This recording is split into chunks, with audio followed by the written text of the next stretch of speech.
There's so much going on in the media. Is it a good time to buy a home? Is the market crashing? But first, wait a minute. Let me put a disclaimer. Of course, as you guys know, I do not have a crystal ball. However, I do research and I make my own decisions, which is why I created my YouTube channel, to share all the factual information with you guys, and of course my opinion a little bit. And even when I'm doing my own research, I know that the media can present things in a way to entertain you, to sway you, to distract you. Let's dive into this first article. The fact that 15% of real estate sales are made by institutional buyers. Institutional buyers are defined as buyers who buy at least 10 properties in a calendar year. Why are all these media channels and everyone saying not to buy? These Goldman Sachs guys and whoever else who are swooping into the fastest growing market, so that's your Cleveland, your Tucson, your Memphis, Jacksonville, Atlanta. Now, during the past 2 years, these institutional guys were constantly blowing offers out of the water. And of course, these are cash offers, so the seller is like, here you go, bye. Number one, the wealthy takes action when everyone else is scared. And number two, affordability is being stretched more and more because the world economy is shifting. There's the tech layoffs, there's AI, the chat GPT, the real estate that's going on with the higher rates and everything. But you got to remember that when one thing is lost, something is gained. So home buyers who can't afford, but there's landlords who can buy. Think about this. I really feel that the media is causing a sort of separation. One side of people are saying, oh, you're just saying that because you're in real estate. It's so funny because when you really think about it, there was absolutely no way that people talked about mortgages or real estate as much as they do today. As in, real estate became glamorized 3 years ago. So the positive is, because we have access to so much information, rates in the real estate market gets everyone excited. But the negative is, because we have so much information, rates in the real estate market gets everyone excited. And by the way, why is everything shifting but the freaking education curriculum that my 12-year-old has to sit through? But that's another video. I won't digress. Not only did the institutional buyers raise home prices, but my dear millennials, you did this too. Now, according to this article, millennials more than doubled their income during the pandemic. And mind you, the income was primarily gained through real estate. So for anyone thinking that a market crash is coming, I like to say that it's pure economics that's going on. Because number one, I don't know about you, but millennials are bougie.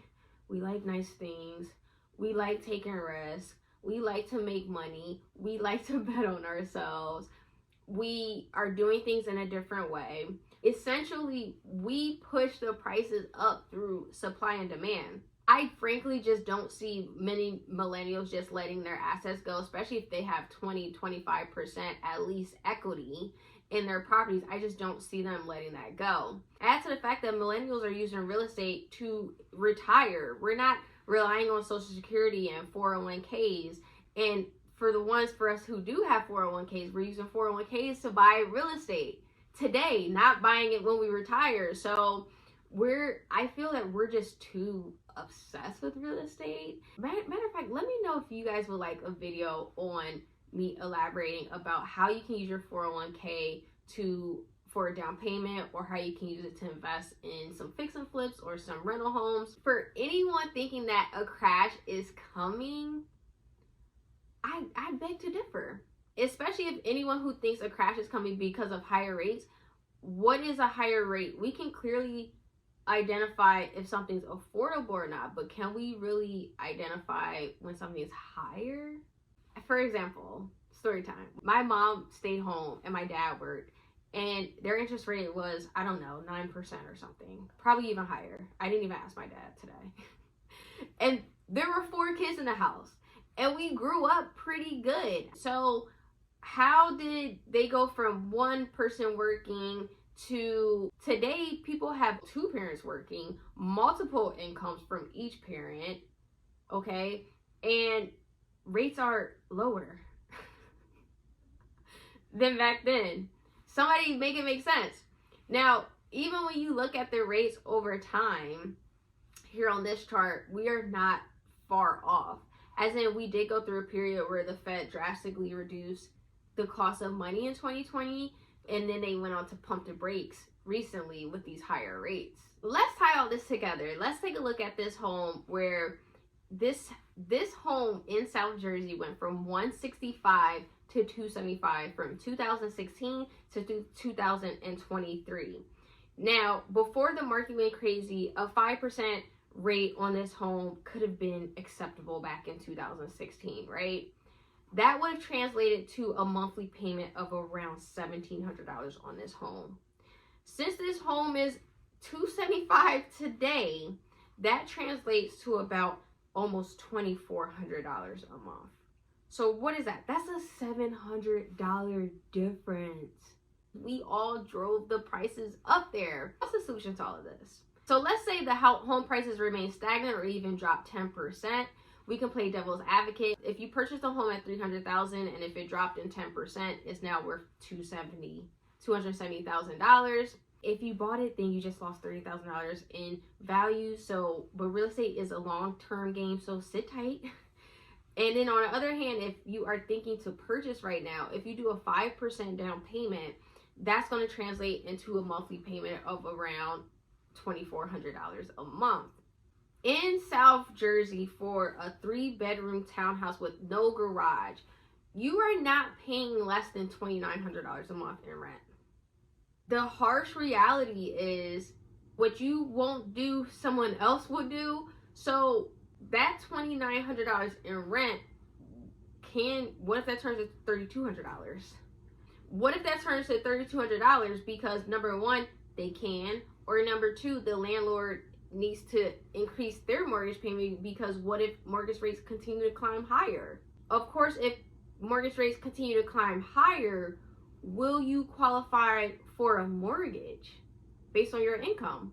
I think it's only fair for us to hit a few points from the other side because things have slowed down a little bit in the real estate market, primarily because of a shortage in inventory. Think about it. If you're a homeowner with a 2 to 3% rate on your current mortgage and you're not itching to sell your house and move, would you move? Probably not. And understandably so, because then you have to take a higher mortgage rate. My home buyers, if rates there's a possibility rates could fall in the 4s, okay? Let's say if you're buying a $500,000 house and rates today are in the 5s, and if they do fall to the 4s, that 1 point can save you about $290 per month. Most people who are buying $500,000 homes on up, will $290 be a determining factor in whether you're going to buy or not? Probably not. Make sure you take into consideration your opportunity costs, such as your commute to work or your space or the school districts that your kids are in, etc. Is it worth it for you to wait it out and see how things go?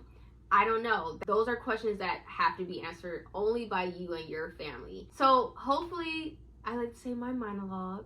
I feel like this was a monologue today. I wanted to bring some clarity to you guys on what's really going on because there's so many mixed messages going on out there. And then we have the Fed meeting that's happening this week. Who knows what they're going to say about interest rates again. If this video was helpful to you, by all means, hit that like button, hit that subscribe button. If you're looking to buy a new home or an investment property, I'm licensed nationwide, everywhere except for New York. My information is in the description of this video. As always, thank you guys for joining me.